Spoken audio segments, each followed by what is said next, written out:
सो दशरथ अजीर बिहारी द्रवऊ सो दशरथ अजीर बिहारी द्रवऊ सो दशरथ अजीर बिहारी द्रवऊ सो दशरथ अजीर बिहारी मंगल भवन मंगल हारी मंगल भवन मंगल हारी मंगल भवन मंगल हारी मंगल भवन मंगल हारी जय जय जय हनुमान गोसाई जय जय जय हनुमान गोसाई जय जय जय हनुमान गोसाई जय जय जय हनुमान गोसाई कृपा करो गुरु देवकी नाई कृपा करो गुरु देवकी नाई कृपा करो गुरु देवकी नाई कृपा करो गुरु देवकी नाई जय जय जय हनुमान गोसाई जय जय जय हनुमान गोसाई जय जय जय हनुमान गोसाई जय जय जय हनुमान गोसाई मंगल भवन अमंगल हारी मंगल भवन अमंगल हारी मंगल भवन अमंगल हारी मंगल भवन अमंगल हारी भगवान राम जी ચિત્રકૂટમાં નિવાસ કરવા લાગ્યા. ભગવાને ભીલોની સાથે કૌટુંબિક સંબંધ બાંધ્યો.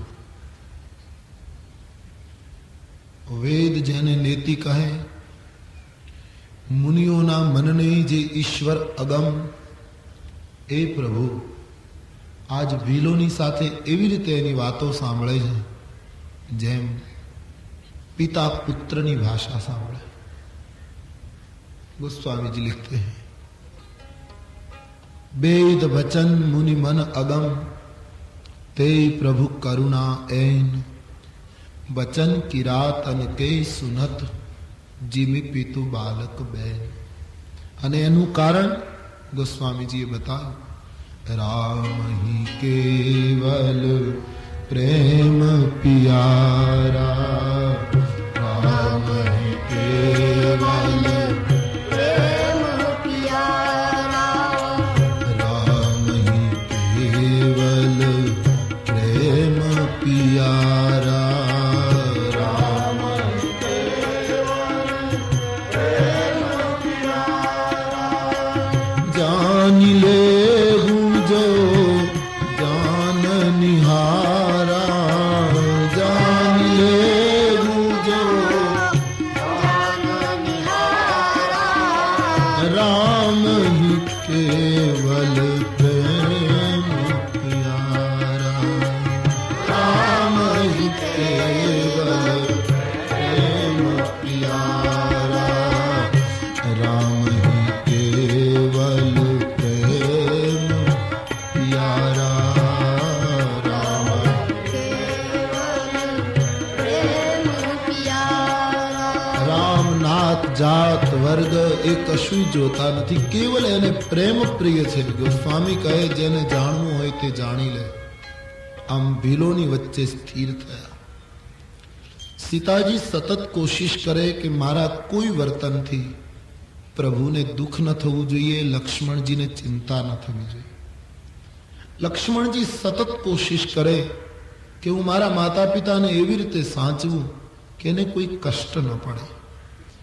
અને રામજી સતત કોશિશ કરે કે મારા પડછાયા જેવા આ બંને સીતા અને લક્ષ્મણ, હું સહેજ ઉદાસ થઈશ તો દુઃખી થશે, એટલે પ્રભુ અપને કો સંભાળ રહે. ત્રણેય વ્યક્તિ એકબીજાના પૂરક બને છે. આમ ચિત્રકૂટમાં દિવસો વીતવા લાગ્યા. રોજનો નિયમ હતો, સવારમાં સ્નાન સંધ્યા થાય, પછી મહાત્માઓ આવે તો એની સાથે વાર્તાલાપ થાય, બપોરે ફલાહાર થાય, અને પછી સાંજના ભગવાન ભીલોની સાથે ફરવા નીકળે ચિત્રકૂટમાં. સંધ્યાનો સમય થાય એટલે રામ પાછા આવે. ઋષિઓ પોતાના આશ્રમમાં, ભીલો પોતાની કુટિયામાં, પંખીઓ માળામાં, વન આખું શાંત થઈ જાય. એ વખતે રોજ એક ઘટના બનતી હતી, એમ રામચરિત માનસમાં લખ્યું છે. સાંજ પડે ને ભગવાન પોતાની કુટિયાની વેદિકા પર બેઠા હોય છે, ચટ્ટાન પર. એની દ્રષ્ટિ ઉત્તર પ્રદેશ, ઉત્તર તરફ હોય છે. અને બસ ઉત્તર દિશા તરફ જોતા જોતા રોજ સંધ્યાએ રામના નેત્રમાં આંસુ આવી જતા હતા. અયોધ્યા યાદ આવે, મા યાદ આવે, પિતાજી યાદ આવે, ભાઈ ભરત યાદ આવે, પૂર્વવાસીઓ યાદ આવે, અને આ બધાનું સ્મરણ થતા કૃપા સિંધુના નેત્રો ભીંજાતા હતા, એમ લખ્યું છે. અને જ્યાં રામજી રડે એટલે લક્ષ્મણ અને સીતાજી પણ રડી પડતા. રોજ આવી સંધ્યા વીતતી હતી ચિત્રકૂટમાં. અને એ તો હકીકત હે ના, જે અતિ પ્રિય હોય એ સંધ્યા ટાણે બહુ યાદ આવે. क्योंकि संध्या एक एवी स्थिति है जब निखालस प्रेमियों ने खूब ज सतावती हो. श्यामे गम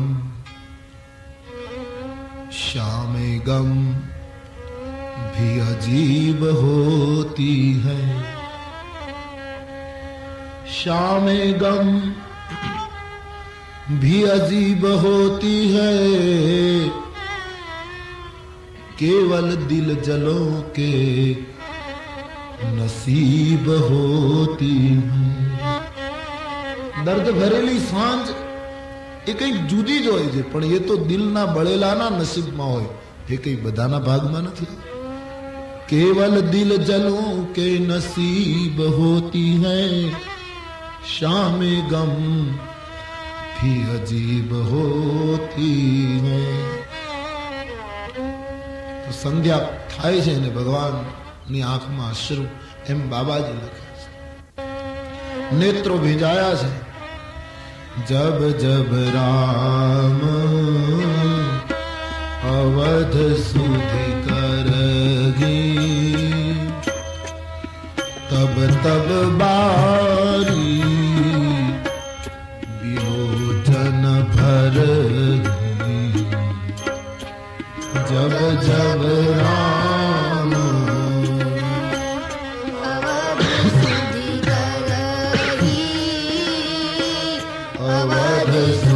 करही, तब तब बारी विलोचन भरही. जब जब અયોધ્યા યાદ આવે છે, નેત્રોમાં આંસુ. કોણ યાદ આવે છે? ગોસ્વામીજી ગણાવે છે, સબકી યાદ આતી.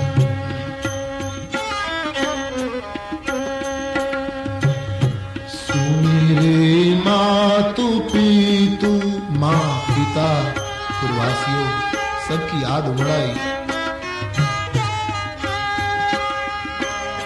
सुमिरे मातु पितु परिजन भाई, सुमिरे मातु पितु परिजन भाई, सुमिरे मातु पितु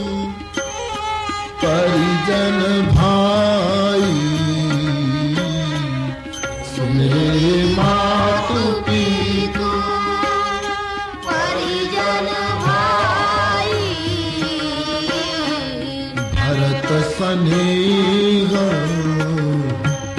सिर सेवकाई जब जब राम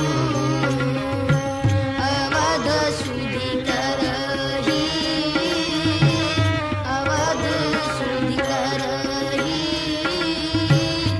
तब तब बारी विलोचन भर जब जब राम ભરતનું સ્મરણ થતા નેત્રોમાંથી અશ્રુ પ્રવાહ વહે છે. પછી રાત્રિએ કોઈ ફળ ન ખાય, એમને સૂઈ જાય સીતારામજી રોજ. લક્ષ્મણજી ચોકી કરે. લક્ષ્મણજીનો નિયમ હતો આખી રાત્રિ પર્ણકુટીને પરિક્રમા કર્યા કરે. સીતારામજી સૂતા હોય, શ્રી સીતારામ ચિત્રકૂટની તળેટીમાં આવું વ્રત હતું લક્ષ્મણજી. પણ એક પરિક્રમા પૂરી થાય એટલે દ્વાર પાસે મસ્તક નમાવે, વળી પુનઃ શરૂ. આમ લક્ષ્મણજીની પરિક્રમાનો ક્રમ ચાલતો હતો. પણ લક્ષ્મણજી જુએ છે અડધી રાત્રિ થઈ હોય અને લક્ષ્મણજી પરિક્રમા કરીને વંદન કરતા હોય પગથિયા પાસે, તો પ્રભુ દર્ભની પથારી પર બેઠા બેઠા રડે છે. લખન કો અચ્છા નહીં લગા. વડલાના પાનના દોનામાં પાણી ભરી અને લક્ષ્મણજી પ્રભુ પાસે ગયા. ભગવાન जल पियोगे? आप क्यों रोते हैं महाराज? श्री सीता जी जाग गई. वैदेही ने भगवान को कहा, महाराज आप रोते हैं ना तो लखन भैया बहुत उदास हो जाते हैं. रात को रोना ठीक नहीं प्रभु. क्या है? भगवान एक ज बात कहता था, लखन सीता मोहे कई कई नंद की याद सतावे. मने भरत बहु याद आवे छे. भरत मुझे रुला रहा है, भरत मुझे सोने नहीं देता. बस आऊ આવી રીતનો ચિત્રકૂટનો નિવાસ છે. ભલે कुटिया हो रहने के लिए, भले पैदल चलते हो हम, भले ही कपड़े न हो पूरे, लेकिन जियो तो ऐसे जियो जिस प्यार से राघव जिए थे. बड़ी बड़ी इमारत हो, साधन संपन्न हो, प्रभु की कृपा, लेकिन यदि प्रेम नहीं, भाव नहीं, तो जीना क्या जीना है? सोचो. 50, 55, 60, 70 साल की ये उम्र, इसमें जीना है तो प्यार और मोहब्बत से जियो. देखिए कैसे जी रहे हैं प्रभु. ये हम सबको आदेश. छोटे छोटे परिवार में तकरार चल रही है, कुटुंब नष्ट. भारतीय संयुक्त कुटुंबनी जो भावना विच्छिन्न होती जा रही है. मैं राम कथा के माध्यम से यही कहना चाहता हूं, भाई भाई, पति पत्नी, पिता पुत्र, ये सब एक बने रहे. देखिए कैसे जिए. एक દિવસનો પ્રસંગ છે, તુલસીજીએ નથી લખ્યો. ત્રણેય કેટલા સુંદર અર્થથી જીવે છે, ધ્યાન દેના. એક દિવસ સીતારામજી ચિત્રકૂટના પ્રાંગણમાં બેઠા છે અને વસંત ઋતુ હતી. એક વૃક્ષના ઉપર વેલ છવાઈ ગઈ છે, ગહેગૂર પુષ્પથી છવાઈ છે બિલકુલ. इस दृश्य को देखकर ભગવાને સીતાજીને કહ્યું, સીતા પેલું વૃક્ષ કેટલું ભાગ્યશાળી કે આટલી સરસ લતા એના ઉપર છવાય છે. भगवान ने कहा, सीताजी ने कहा, नहीं महाराज आप ठीक नहीं कह रहे. तो वृक्ष भाग्यशाળી नहीं, ये વેલ કેટલી भाग्यशाળી કે આવા સરસ વૃક્ષનો આધાર મળ્યો છે. दोनों वृक्ष और लता के मिस अपने अपने जीवन की सराहना कर रहे हैं. राम एम कहेवा मांगी कि हूं કેટલો ભાગ્યશાળી કે તમારા જેવા પત્ની મળ્યા. વૃક્ષ કેટલું ભાગ્યશાળી, આટલી સુંદર લતા છવાય. સીતા કહે, નહીં, હું કેટલી ભાગ્યશાળી કે આપ જેવા પતિ મળ્યા. ये लता કેટલી ભાગ્યશાળી કે આવા વૃક્ષનો આધાર મળ્યો. दोनों को खूबसूरत तकरार हो गई. રામ કહે વૃક્ષ ભાગ્યશાળી, સીતા કહે લતા ભાગ્યશાળી. બંનેએ ફેંસલો કર્યો. લક્ષ્મણ આવે એટલે પછી ન્યાય માંગીએ. લક્ષ્મણજી આવ્યા. सीताजी ने कहू, सीताजी कहू भैया हमारे तकरार थी है, देखिए वृक्ष और लता. हाँ मैं कहती हूं लता भाग्यवान है,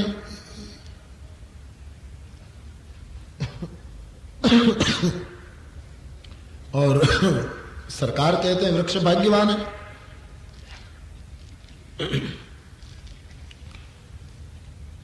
तो तारो शू निर्णय है, आपनो शू निर्णय है? तो लक्ष्मणजीए कहू महाराज मारो मत तो बिल्कुल जुदो है.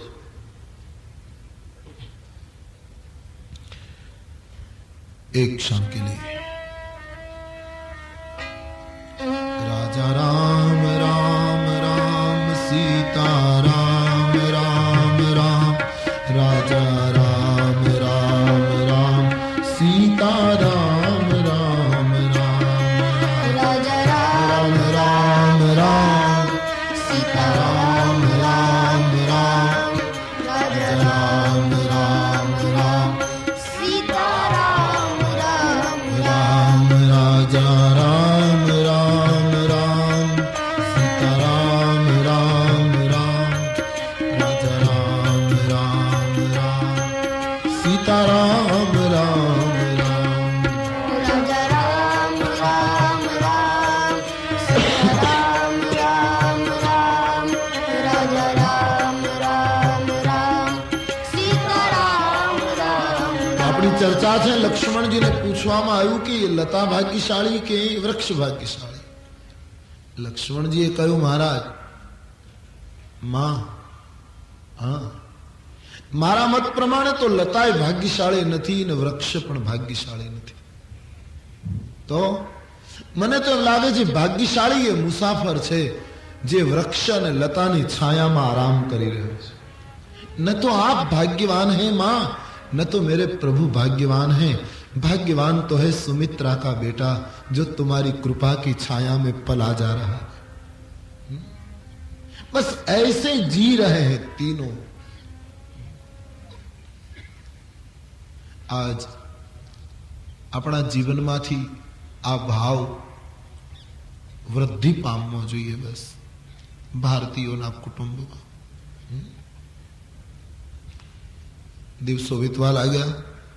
હવે ગોસ્વામીજી પ્રસંગ બદલે છે. ભગવાનના વનગમનની કથા તો આપને કહી, ગોસ્વામીજી કહે, પણ હવે આગળની કથા. સુમંતનું શું થયું? અયોધ્યા પહોંચ્યા નહીં એ પ્રસંગ ઉપાડ્યો છે. કહેવું રામ બન ગવન સુહાવા,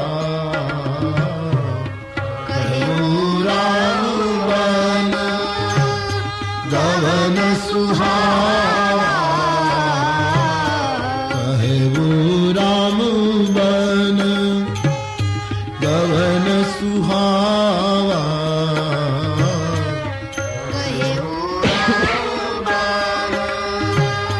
गवन सुहावा. सुनहु सुमंत अवध जिमियावा, कहेवो राम बन गवन सुहावा, गवन सुहावा. सुमंत अवध जिमियावा, કહેવું રામ બન. સુમંતનું શું થયું એ કથા હવે શરૂ થાય છે. ગુહરાજા યમુનાને કિનારેથી ભગવાનની વિદાય લઈને પાછો ફર્યો અને જ્યાં શ્રંગવેરપુરના પાદરમાં જુએ તો સુમંતનો રથ હજી એમનેમ પડ્યો છે. આટલા દિવસથી સુમંત જમ્યા નથી, પાણી પીધું નથી. સુમંત તો મનુષ્ય છે, પણ રામના ઘોડાઓએ પાણી પીધું નથી, ઘાસ ખાધું નથી. દક્ષિણ દિશા તરફ જોઈ જોઈને અશ્વો હણહણાટી કરે છે. આ પરિસ્થિતિમાં સુમંતની દશા જોઈને ગુહ રડી પડે છે. જેના વિરહમાં પશુઓની આ દશા હોય એના માતા પિતાની આજ શું સ્થિતિ હશે એમ ગુહરાજ વિચારવા લાગ્યો. સુમંતને પ્રણામ કરીને કહ્યું, બાબા હજી આપ અયોધ્યા ન ગયા? ગુહ તુમ આ ગયે. ગુહ બધા લોકો એક જ વાત કહે, તમે અયોધ્યા ન ગયા, પણ એટલું તો બતાવો, અવધમાં જઈને શું મુખ બતાવો. ગુહ તે અમારી અવધ જોઈ છે? મહારાજા તો નહીં પૂછી શકે, કારણ કે મૂર્છામાં હશે. વશિષ્ઠજી પૂછશે તો સમજાવી દઈશ. કૈકેયીને પૂછવાનો અધિકાર નથી. સુમિત્રા સમજદાર છે, પૂછશે નહીં. લોકો મને પૂછશે તો પ્રધાનમંત્રીના અધિકારથી હું કહીશ, મને હમણાં પૂછો નહીં. પણ હે ગુહ, મને એક વ્યક્તિ રડાવે છે. રામ જનની જ્યારે પૂછશે, કૌશલ્યા જ્યારે રડતી રડતી મને પૂછશે, સુમંત બાબા મારા સંતાનોને ક્યાં મૂકી આવ્યા હતા, મેં ક્યાં કહું? ગુહરાજ તમારો પ્રેમ જોતા મને અવધવાસી તરીકે મારી જાત ઉપર ધિક્કાર છૂટે છે. ધન્ય છે એ માછલાઓને કે પ્રિયતમ નીરના વિયોગમાં પ્રાણ છોડે છે. અમે હજી મરતા નથી. બાબા આપની વેદના હું સમજી શકું છું, પણ આપે અયોધ્યા જવું જોઈએ. તમે એટલો તો વિચાર કરો ત્યાંની શું સ્થિતિ હશે. પરાણે સુમંતને રથમાં બેસાડ્યા, ભીલોને રથ ચલાવવાની સૂચના આપી. ગુહને લાગ્યું સુમંત સ્વયં રથ નહીં ચલાવી શકે. ભીલો રથ ચલાવે. તમસાને કિનારે પહોંચ્યા. સુમંતનું મનોમંથન ચાલે છે. હે મન, તું અવસર ચૂકી ગયો. રામ વિરહમાં તે પ્રાણ છોડ્યો હોત તો આ જગતમાં રામ પ્રેમીમાં તારું નામ લખાય. અહહ મંદ મન અવસર ચૂકા,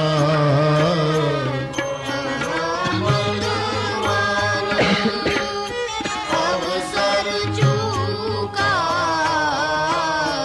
અહહ મંદ મન અવસર ચૂકા. અહહ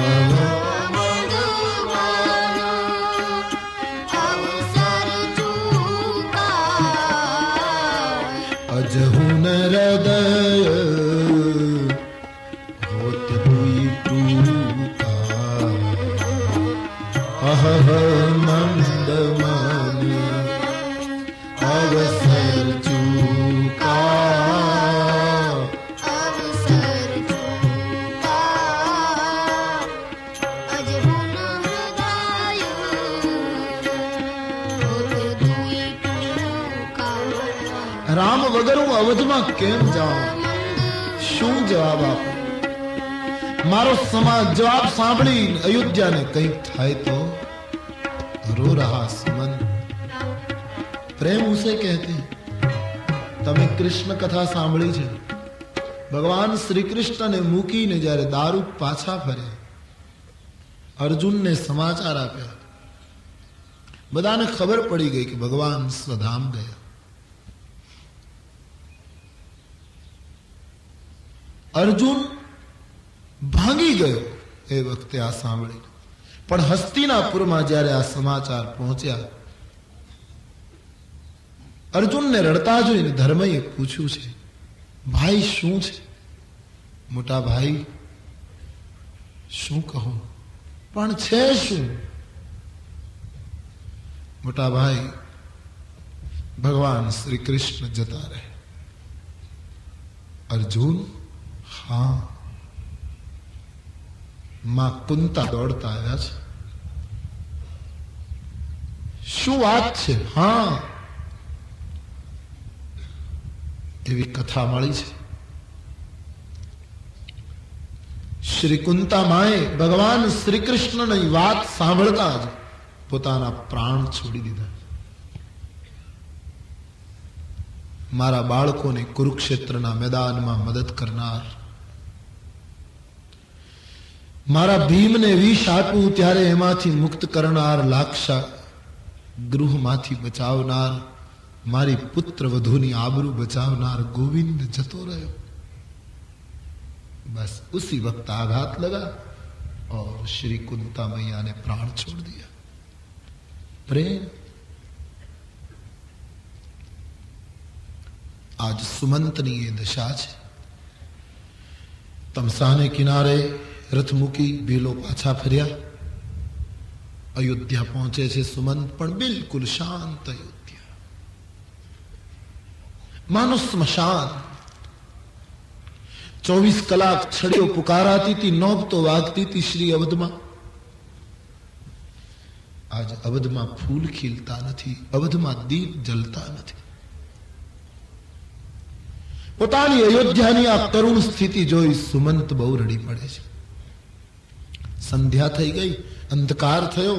સુમંતે રથને નગરમાં પ્રવેશ કરાવ્યો।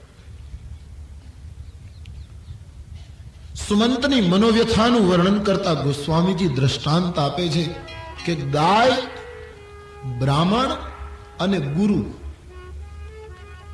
આ ત્રણેયની કતલ કરીને કોઈ માણસ આવતો હોય અને એના ચહેરા ઉપર જે શામતા હોય એવી શામતા સુમંત ઉપર છવાય છે। જાણે ગાયને મારી, ગુરુને માર્યા અને બ્રાહ્મણને માર્યા। ધીમે ધીમે રથ અયોધ્યામાં પ્રવેશ કરી ચૂક્યો છે। રથના ચક્રની આહટ, ઘોડાના ડાબલાનો અવાજ સાંભળીને અયોધ્યાના આટલા દિવસથી શૂન્ય પડેલા માણસો બેઠા થયા। આખી અવધ ઘરમાંથી ધીરે ધીરે બહાર નીકળવા લાગી, રથ કે પીછે। કોઈની હિંમત ન ચાલી કે રથનો પડદો ઊંચો કરીને જોઈએ અંદર કોઈ છે કે કેમ। વિચાર થયો અંદર કોઈ ન હોય ને રડવું પડે એના કરતા આશામાં જીવવું સારું કે અંદર કોઈ હશે, અંદર કોઈ હશે। रथराज द्वारे पहुंचे, पूरी अयोध्या एकत्रित हो गई। सुमंत रथमाथी नीचे उतर्या। लोकोए पूछ्યું, सुमंतजी राम क्या? बस सवाल सांभळता सुमंत पड़ी गया છે। લોકોને ખ્યાલ આવી ગયો કે કોઈ આવ્યું નથી લાગતું। સુમંતને ઊભા કર્યા છે। પ્રધાનમંત્રી મહારાજ बताओ ना શું થયું? બોલે મને વિકલ ન કરો, મને દુખી ન કરો, હું તમારું કાર્ય કરી શક્યો નથી। સુમંતજી હા, રામ નથી આવ્યા। મને મહારાજ દશરથજીની પાસે લઈ જાઓ ભાઈઓ, મને મારી આંખે હવે બહુ દેખાતું નથી। રામાયણ એમ કહે છે કે રામને મૂકીને આવેલા સુમંતની દ્રષ્ટિ ટૂંકી થઈ ગઈ, થોડી થઈ ગઈ, આંખનું તેજ ઘટી ગયું। આનું નામ પ્રેમ છે।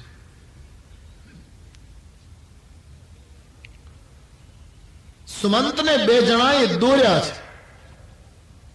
વૃદ્ધ સુમંત અયોધ્યાના ભવનમાં, કૌશલ્યાના ભવનમાં, જ્યાં મહારાજ આવી ચૂક્યા છે। રામ ગયા પછી ત્યાં આવ્યા છે, મૂર્છિત પડ્યા છે। આટલા દિવસથી કોઈ ભોજન કશું કઈ લીધું નથી। દાસ દાસીઓ થાંભલા પકડીને ઉભા છે। સુમિત્રા, કૌશલ્યા એક બાજુ બેઠા છે। મહારાજ મૂર્છિત। ક્યારેક ક્યારેક રામ, વૈદેહી, લખન આમ પુકારો ઉઠે છે। જય જીવ હો મહિપતિ એમ કહીને મહારાજને સુમંતે પ્રણામ કર્યા। કૌશલ્યાજીનું ધ્યાન ગયું, એકદમ દોડીને આવી મહારાજને સાવધાન કરતા કહ્યું, પ્રભુ જાગો, સુમંતજી આવ્યા છે। મહારાજ જાગ્યા છે। सुमंत तुम आ गए? हाँ महाराज। एकदम सुमंत नो हाथ पकड़ी पहलो प्रश्न, राम क्या? बताओ सुमंत। कहूं लखन कहूं राम सनेही, मारो लक्ष्मण क्या, मारो राघव क्या? बताओ सुमंत। प्रिय पुत्र वधू वैदेही, कहूं लखन कहूं राम सनेही, राम सनेही। प्रिय पुत्र वधू वैदेही,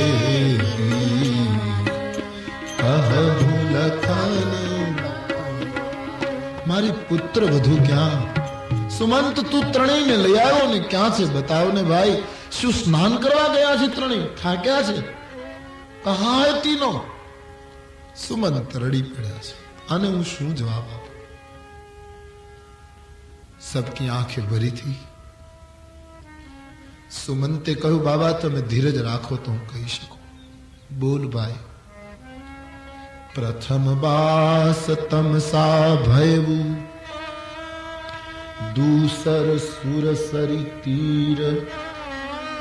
હું રથ લઈને ગયો ને મહારાજ તો પહેલો મુકામ મેં તમસાને કિનારે કર્યો, બીજો મુકામ ગંગાને કિનારે કર્યો. फिर क्या हुआ सुमंत? મહારાજ ગંગાને કિનારે ભીલોએ બહુ સ્વાગત કર્યું. फिर બીજે દિવસે એક ઘટના બની. મહારાજ મારે આપને ન કહેવી જોઈએ પણ શું કહું.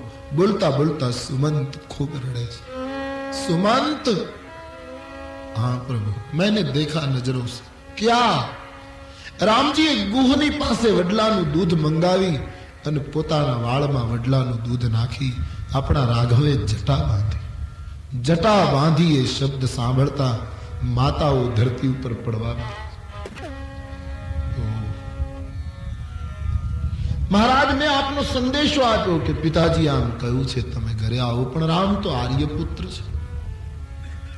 ધર્મ પરમાર્થની ચર્ચા કરી મને નિરુત્તર કર્યો. સીતાને કહ્યું તો એને પાતિવ્રત્યની વાત કરી મને ચૂપ કર્યો. લક્ષ્મણ તો બાળક છે મહારાજ. મને આ રીતે પરાણે રથમાં બેસાડીને ત્રણેય જણ જતા રહ્યા. પછી શું થયું મને ખબર નથી. હું તો પડ્યો હતો ગંગાને કિનારે. ગુહરાજ આવ્યો, એને મજબૂરન મને પાછો આવ્યો. મહારાજ રઘુકુળની સેવા કરતા કરતા હું વૃદ્ધ થઈ ચૂક્યો છું, પણ આજ હું આપનું કાર્ય કરવામાં અસફળ રહ્યો છું. સુમંત આનો અર્થ એ થયો કે રામ નથી આવ્યો? ના મહારાજ. સુખમાં હર્ષિત થાય, દુઃખમાં વિલખાય. પ્રભુ એને વિદ્વાનો વિદ્વાન નથી કહેતા. આપ તો મહાપુરુષ છો, આખી અયોધ્યાનો આધાર છો. મહિપતિ આપ ધીરજ રાખો. ધૈર્ય રાખ્યા વગર છૂટકો નથી. નહીં સુમંત તું મને સ્પષ્ટ કહી દે એ ત્રણેય માંથી કોઈ 14 વર્ષ પહેલા નહીં આવે? 14 વર્ષ પૂરા થશે પછી જ આવશે? હા મહારાજ. જ્યારે પૂર્ણ ખાતરી થઈ કે હવે આમાં કોઈ પરિવર્તનને સ્થાન નથી, અવધપતિએ ધીરજ ગુમાવી દીધી. ઉભા થઈ રાજભવનની દિવાલમાં પોતાનું મસ્તક પછાડવા લાગ્યા. રાઘવ રાઘવ. એ વખતે કૌશલ્યા સુમિત્રા બહુ રડ્યા છે. મહારાજના પગ પકડ્યા છે. મહારાજ આવું નહીં કરો. તમે જો હિંમત ગુમાવશો, જહાજનો કપ્તાન જો ધીરજ ગુમાવે તો મુસાફરોની શું દશા? કૌશલ્યા હવે કેમ જીવાય? મારાથી કોઈ દૂર જશો નહીં. કૌશલ્યા ભરત આવે તો ધામધૂમથી રાજગાદી આપજો, उत्सव मनावजो. मैं जा रहा हूं. प्रजाનું પાલન થાય એવું શિક્ષણ ભરતને આપજો. ત્રણેય જણ 14 વર્ષ પછી આવે તો એને કહેજો તમારા પિતા તમારું નામ લેતા લેતા જતા રહ્યા. કૌશલ્યા એવું થઈ ન શકે. શું મહારાજ મને રથમાં લઈ જાઓ અને છેલ્લી વાર મને ત્રણેયના દર્શન કરાવો. સુમિત્રા દાસ દાસી સબ રોને લગે. અયોધ્યાને ખબર પડી ગઈ અમારા મહારાજાની તબિયત બગડી છે. લોકો માનતાઓ કરવા લાગ્યા છે. મહારાજની સ્થિતિ જેમ જેમ વધારે બગડી એમ કૌશલ્યાજીને અપશુકન થવા લાગ્યા. સુમિત્રાને કહ્યું બેન કોઈને કહો ભગવાન વશિષ્ઠજીને સમાચાર આપે. માં શું છે? બેન મારે બોલવું ન જોઈએ પણ મને એમ લાગે છે સૂર્ય વંશનો સૂર્ય અસ્ત થવાની ઘડીઓ ગણાય છે. सब दुखी हो गए और जाने वाले को कौन रोक सकता है? कौन? स्थिति उत्तरोत्तर बगड़ी છે. મહારાજ દશરથજી બધી ભલામણો કરવા લાગ્યા અને એમાં કૌશલ્યાજીને દશરથજી એમ કહ્યું કે દેવી સામેની દિવાલમાં સુમિત્રા, સુમંત, કૌશલ્યા તમને કઈ દેખાય છે? મહારાજ ત્યાં દિવાલ સિવાય કઈ નથી, આપની સ્થિતિ બરાબર નથી ને આપ થોડી વાર આરામ કરે, આંખે મૂંદ લે. નહીં દેવી, હું કઈ પાગલ થોડો છું? તમે જુઓ ને સુમિત્રા, કૌશલ્યા, દિવાલમાં કઈ દેખાય છે? કૌશલ્યાએ કહ્યું મહારાજ અમને કઈ નથી દેખાતું, આપને શું દેખાય કહો. દશરથજીએ કહ્યું કૌશલ્યા મને દિવાલમાં શ્રવણના માતા પિતા દેખાય.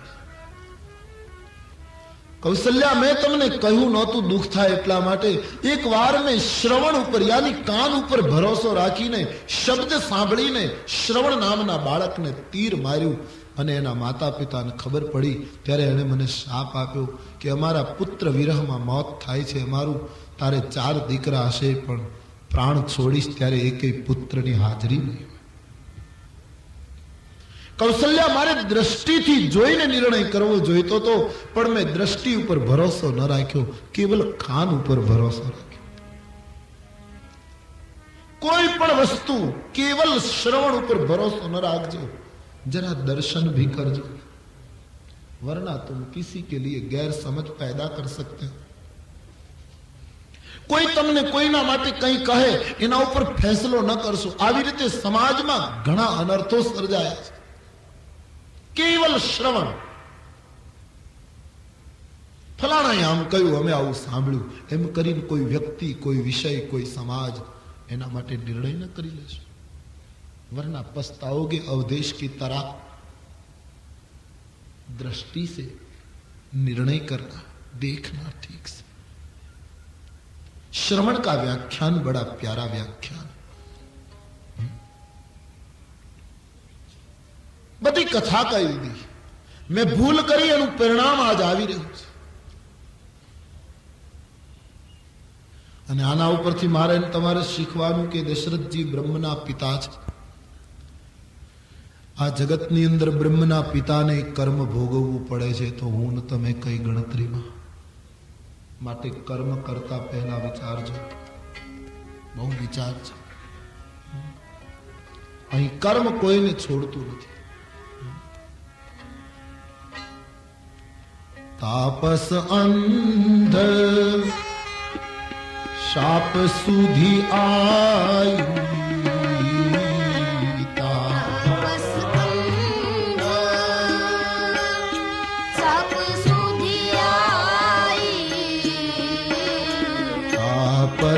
अंध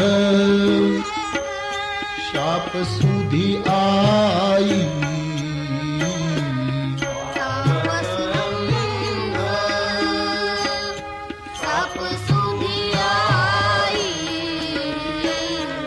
कौशल्य ही सब कथा सुनाई. तापस अंध शाप સુધી आई, તેને શાપ સુધી आई. कौशल्या ही सब कथा सुनाई. તાપસ અંધ. આખી કથા જ્યાં રાજકુટુંબે સાંભળી છે બધા રડે છે. બસ ત્યાં તો ક્ષણ નજીક આવી ગઈ. દુનિયાનું અનિવાર્ય સત્ય મૃત્યુ, જેને કોઈ નિવારી શક્યું નથી, એ નજીક આવી ગયું. છેલ્લા શ્વાસો ભરી રહ્યા છે મહારાજ. ચારે બાજુથી રાજકુટુંબ ઘેરી રહ્યું છે. ભીષણ રાત્रि છે अवध के लिए आज. पूरी अवध रो रही है, विधाता को मना रही है, हमारी आयुष महाराज को दे दे. बच्चे आबाल वृद्ध सब रो रहे हैं. મહારાજના મુખમાંથી સતત રામ સ્મરણ નીકળી રહ્યું છે. બળભાગી છે. માનસમાં લખ્યું છે જ્યારે છેલ્લી ક્ષણ નજીક આવી છે ત્યારે સતત બોલે છે, હા રઘુનંદન પ્રાણ પીરીતે, રઘુનંદન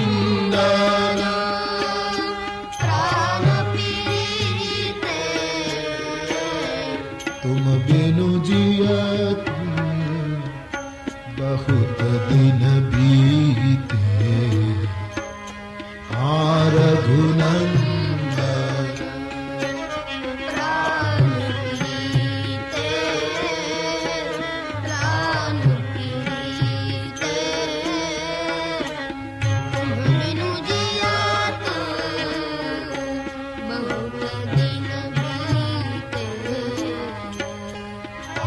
रघुनंदन हे रघुनंदन हे प्राण प्रिय राघव हे लखान हे वैदेही તમારા વગર હું ઘણા દિવસો જીવ્યો હું આવું છું આખી અયોધ્યાને અપશુકન થયા છે મૃત્યુ નિકટ બિલકુલ શરીર ખેંચાવા લાગ્યું રામ નામ સતત મુખમાંથી નીકળે છે એ મૃત્યુ કેટલું મંગલમય છેલ્લી ઘડીએ રામ નામ આવે અને દશરથજી તો 6 વખત રામ બોલ્યા અયોધ્યામાં એવો નિયમ છે આજ પણ કે છેલ્લી ઘડીએ પૂરું રામ નામ નહીં પણ પ્રાણ છોડતી વખતે ખાલી જીવ ર બોલે તો એનો ઉદ્ધાર इतना प्रभाव है राम नाम का काशी मरत मुक्त करत એ નામના પ્રતાપથી શિવજી કાશીમાં મરનારને મુક્ત કરે છે यही નામ છે 12 બોલે મહારાજ 6 વાર બોલ્યા એનું કારણ સંતોએ એ બતાવ્યું કે આજે દશરથજીનો અમુક મત એવો મહાત્માઓનો કે 6ઠો દિવસ છે રામના વિરહ માટે 6 વાર અમુક સંતો એમ માને મહારાજની ભૂમિ સ્થિતિ એટલી ઊંચી હતી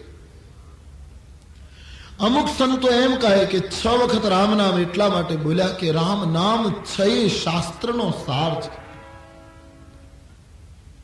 સુખાવસાને इदमेव सारम दुखावसाने इदमेव ज्ञेयम देहावसाने इदमेव चाप्यम गोविंद दामो दरमा હરિનું નામ બધાનો સાર છે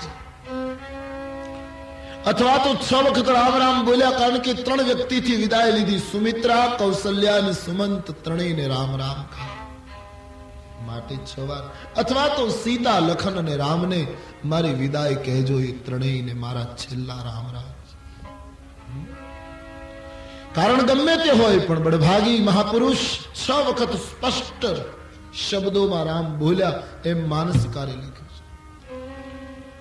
છે રામ રામ કહી રામ કહી